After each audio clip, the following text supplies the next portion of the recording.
આગળ સમાચારમાં વાત કરીએ તો સુરેન્દ્રનગરના લીંબડી હાઈવે પર અકસ્માતની ઘટના બની છે તો અકસ્માત સર્જાયો છે સુરેન્દ્રનગર લીંબડી હાઈવે પર અકસ્માતની ઘટના બની છે જેમાં સાયલાના ગોસણ ગામ પાસે કારનો અકસ્માત સર્જાયો તો કારનો અકસ્માત થયો છે કાર મૃત પશુ સાથે અથડાતા અકસ્માત સર્જાયો તો અકસ્માતમાં કાકા ભત્રીજાનું ઘટના સ્થળે જ મોત નીપજ્યું છે તો 5 થી વધુ વ્યક્તિઓ ઇજાગ્રસ્ત થયા છે તમામ લોકોને સારવાર અર્થે હોસ્પિટલ લઈ જવામાં આવ્યા હતા સારવાર અર્થે તેઓને તાત્કાલિક હોસ્પિટલ લઈ જવામાં આવ્યા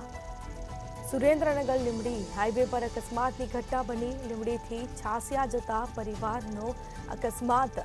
તો કાર મૃત પશુ સાથે અથડાતા અકસ્માત સર્જાયો છે તો અકસ્માતમાં કાકા ભત્રીજાનું ઘટના સ્થળે મોત નીપજ્યું જ્યારે બંનેના મૃતદેહને પીએમ અર્થે સરકારી હોસ્પિટલમાં ખસેડવામાં આવ્યા અને અકસ્માતમાં 5 થી વધુ વ્યક્તિઓ ઇજાગ્રસ્ત થયા છે તો તમામ લોકોને સારવાર અર્થે નજીકની હોસ્પિટલ લઈ જવામાં આવ્યા સુરેન્દ્રનગર લીંબડી હાઈવે પર અકસ્માતની ઘટના બની સાયલાના ગોસણ ગામ પાસે કારનો અકસ્માત સર્જાયો